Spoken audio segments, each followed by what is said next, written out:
Chapter 41, Entrance in Mathura. Next paragraph.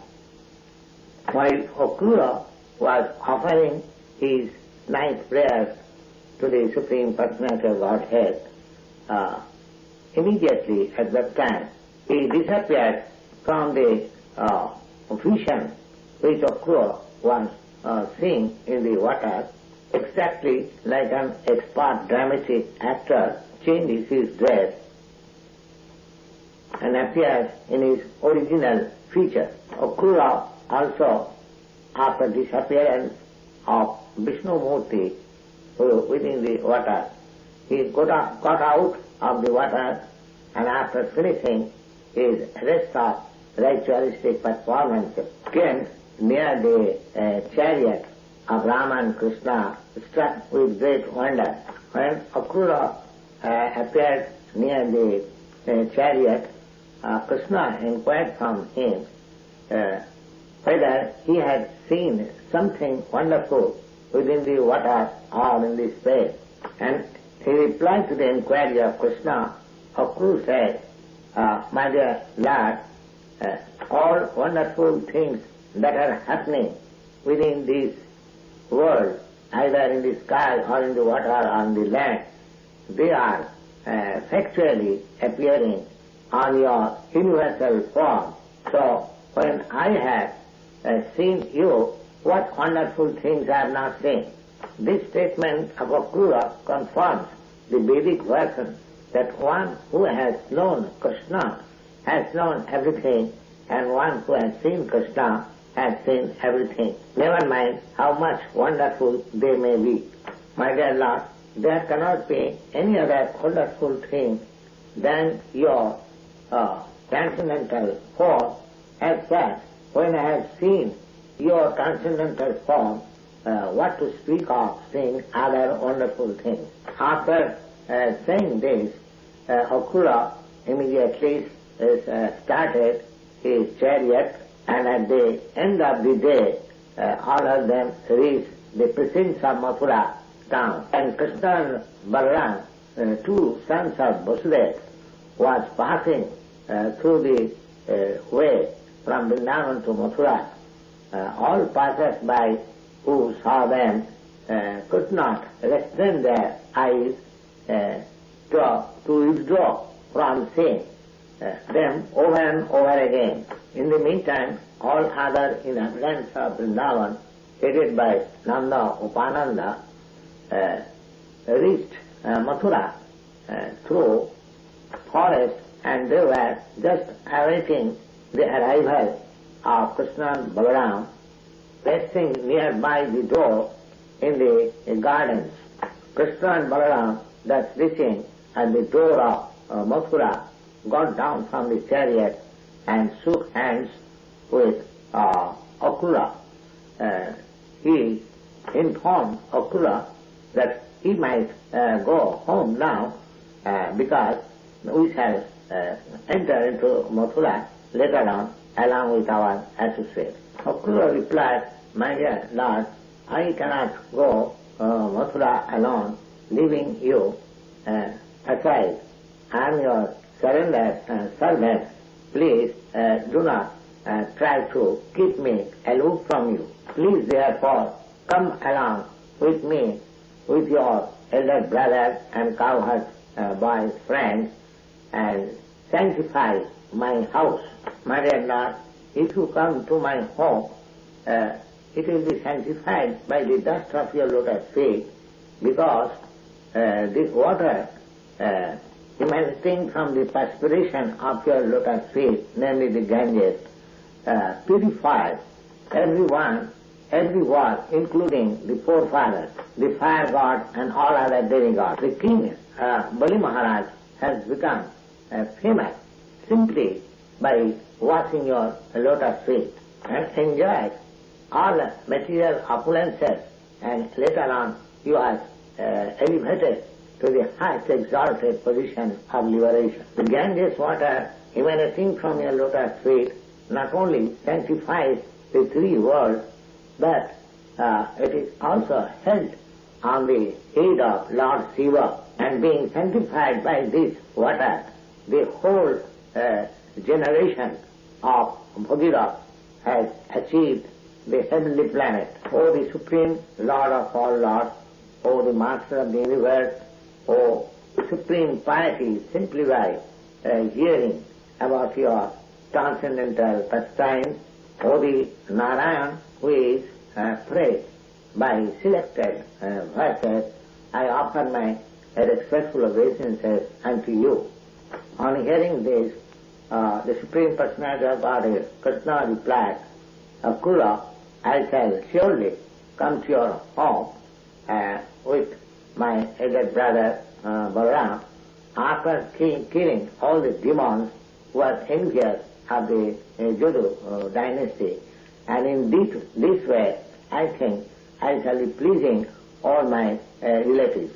On this person of the Supreme Personality of Godhead, Akula became little disappointed, but he could not disregard the order, and therefore he entered Mathura and informed Kamsa about the arrival of Krishna, and that he entered in his own home.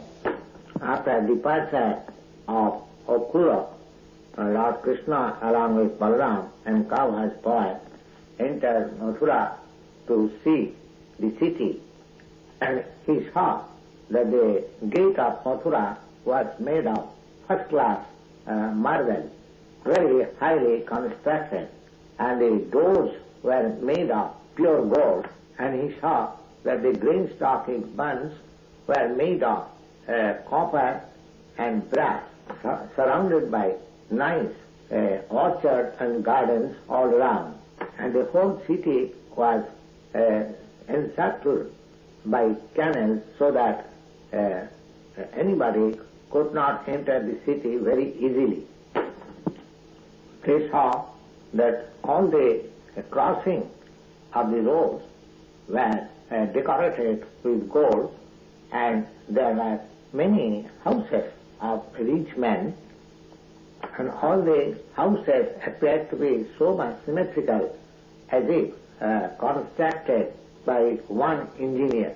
All the houses were decorated with costly jewels, and each and every house had nice compounds having the trees of fruits and flowers. The corridors and verandas of the house were shaded by nice silk cloth with embroidery work of jewels and pearls.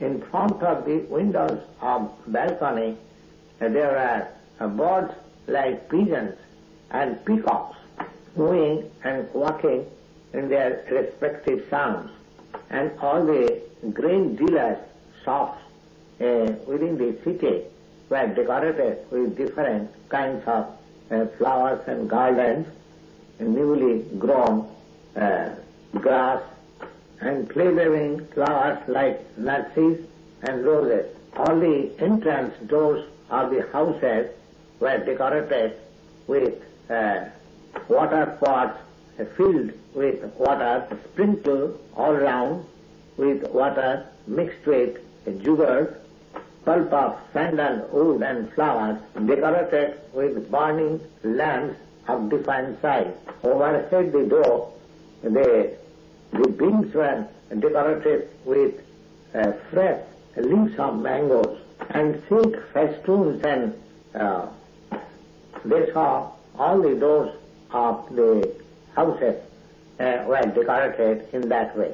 When the news was spread that Krishna and Balaram with his cowherd's boyfriend are within the Mathura city, all the inhabitants gathered, and the ladies and girls immediately rose up to the roof of the house to see them. They were just awaiting the arrival of Krishna and Balaram with great anxiety. The ladies and women, being too much anxious to see Krishna and Balaram, they could not dress themselves very properly. Some of them placed their clothing in the wrong place. Some of them anointed their eyes only in one side, and some of them had the ankle belt only on one leg. Some of them had only earrings only in one ear. In this way, in great hastiness, they could not decorate properly, and still they came to see Krishna from up of the roof. Some of them were taking their luncheon, but as soon as they heard that Krishna Balaram was in the city, they left their eating and came to the roof. Some of them were in the bathroom taking their bath, but finishing half only, or without taking a proper bath, they came to see Krishna and Balaram. Some of them, while engaged in feeding their children breast milk, their babies aside and came to see Krishna and Balaram. Lord Krishna also, while passing very slowly and smiling, immediately stole in their heart, and the husband of goddess of fortune began to pass on the street in great speed like the elephant. They are all expecting to see Krishna since a very long time. The women of Mathura, since a very long time, were hearing about Krishna and Balaram, and knowing about their uncommon characteristics, they were very much attracted to see them. Now, actually, when they saw Krishna and Balaram passing on the street of Mathura and saw them very sweetly smiling, immediately their joy reached the point of ecstasy.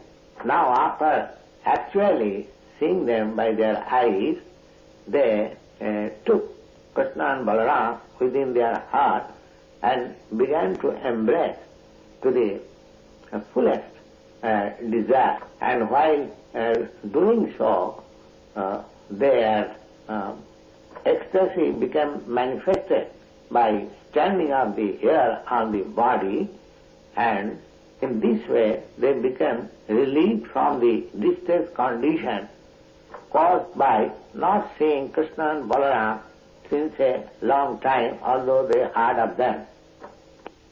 As such, all these ladies, after going up on the roof of the palaces of Mathura with their joyful faces and ecstatic attitude, they began to shower flowers from the roof upon Krishna and Balaram.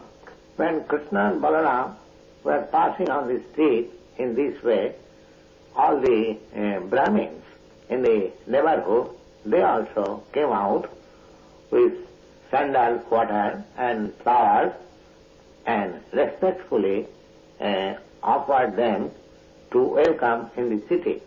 All the residents of Mathura city began to talk amongst themselves about the high-grade pious activities of the residents of Vrindavan, so that they were able to see Krishna and Balaram daily.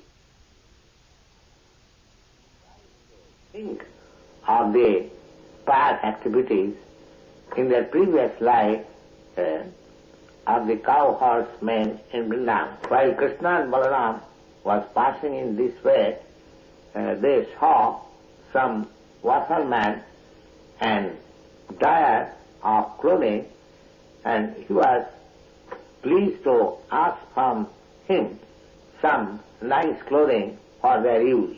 Lord Krishna frankly asked the washerman to deliver the nicest cloth to him.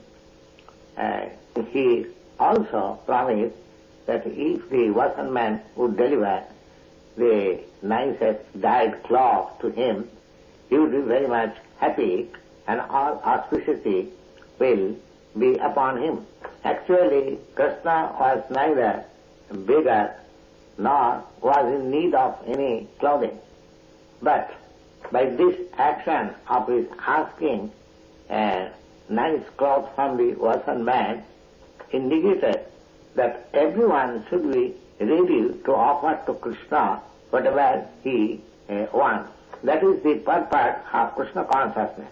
Next, unfortunately, this Vasan man who was asked by Krishna to deliver to him nicest dyed clothes was a servant of Kamsa. Therefore, he could not appreciate the demand of Lord Krishna, the Supreme Personality of Godhead. This is the effect of bad association. Although he could deliver the clothing immediately to the Supreme Personality of Godhead, who promised him all auspicity, still being a servant of Kamsa, the sinful demon, he could not accept the offer. The Vasan man, however, instead of being pleased, he was very much angry and refuted the demand, saying, how is that you are asking the clothing which is meant for the king? The Vasan man began to instruct Krishna and Balaram, my dear boys, you don't be so much impudent in future by asking things which belong to the king. Otherwise, you will be punished by the government men. They will arrest you and they will punish you and you will be in difficulty. I have got practical experience of this fact that anyone who unlawfully wants to use king's property, they are very much severely punished. On hearing this, Lord Krishna, the son of Devaki, became very much angry upon the Vasan man, and immediately by the upper portion of his hand he separated his head from the trunk and it fallen down on the ground. Lord Krishna in this way confirmed the statement of Brahma Samhita that every limb of his body is capable of doing anything he likes. Now by his simple hand he cut off the head of the Vasan man as a proof how the Supreme Lord is omnipotent. If he wants to do something, he can do without any extraneous help, just like he cut off the head without the help of a sword. After this ghastly incident, all the employees of the Vasan man immediately dispersed, leaving aside the clothing, and Krishna and Balaram took possession, all of them. Then Krishna and Balaram dressed them according to their choice, and rest of the clothing were offered to the cowherds' boys, and they also used them as a dessert, and the rest of the clothing remained there without being touched by them, and they began to proceed. In the meantime, there was a devotee tailor who took the opportunity and immediately prepared some nice dresses from the clothing for Krishna and Balaram. Krishna and Balaram, thus being very nicely dressed, they looked just like the elephants who are differently dressed with collared clothing on the full moon day or dark moon day. Krishna very much being pleased upon the tailor, he gave him the benediction of Sarupa Mukti.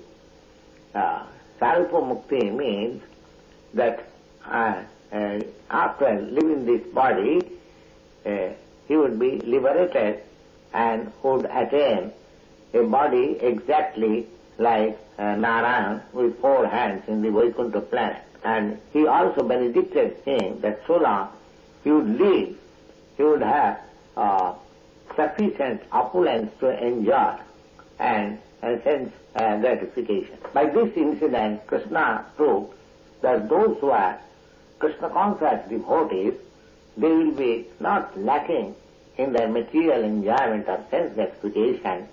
They would have enough opportunity for such things.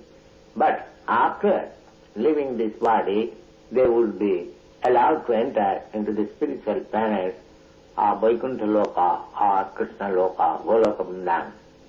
After thus being nicely dressed, Krishna and Balaram went to a tourist of the name Sudama. And as soon as they reached the precincts of the house of the florist, immediately, with great devotion, he came out and fell down on his face to offer his respectful obeisance. After this, the florist offered nice seat to Krishna and Balaram and asked his assistant to bring flowers and betel nuts smeared with pulp of chandan. In this way, the florist welcomed Krishna and Balaram to the greatest satisfaction of the Lord. The florist very humbly and submissively offered his prayer to the Lord and said, "My dear Lord, because you have come to my place, I think all my forefathers and all my worshipful superiors are by this action pleased and delivered. My dear Lord, you are the supreme cause of all causes of this cosmic manifestation, but for the benefit of the residents of this earthly planet, you have appeared with your plenary portion for giving protection to your devotees and annihilating the demons. You are equal friend for all living entities. You are the super soul of all living entities, and you have no discrimination between friend or enemy, and still those who are devotees in Krishna consciousness, to them you are pleased and give them a special result of their devotional activities. Therefore, my Lord, I am praying from you that you can ask me whatever you want me to do, because I am your eternal servant, and if you order me to do something, it will be a great favor upon me." In this way, the florist of the name Sudama was so much pleased within his heart by seeing Krishna and Balaram in his place, and then to his choicest dessert he made 2 nice garlands of different flowers and presented them to the Lord. By rendering of this sincere service by the florist, both Krishna and Balaram were very much pleased. Krishna also offered the florist his salutation, and then he offered him all benediction, as he is always prepared to bestow upon the surrendered souls. When the florist was offered benediction, he begged from the Lord that he may remain an eternal servant of the Lord in devotional service, and by such service he may do good to all other living creatures. By this incident, it is clear that a devotee of the Lord in Krishna consciousness should not be simply satisfied by his own advancement in devotional service, but such Krishna conscious person must be willing welfare for all others. This nice example was followed by the 6 Goswamis of Vrindavan. Therefore it is stated in that prayer, Lokanam Hitakarino. All devotees of the Lord, all Vaishnavas, they are not selfish. Whatever benefit they derive from the Supreme Personality of Godhead as benediction, they want to distribute it to all other persons for their benefit, and that is the greatest of all humanitarian activities. Lord Krishna, being satisfied on the floor, not only giving benediction or whatever he wanted, but over and above them, he offered him all material opulences and family prosperity, increase of the duration of life, and whatever are desired within this material world were all offered to him. Next one. Thus ends the Bhaktivedanta purport of the 41st chapter, Krishna, in the matter of Lord Krishna's entrance in Mathura city.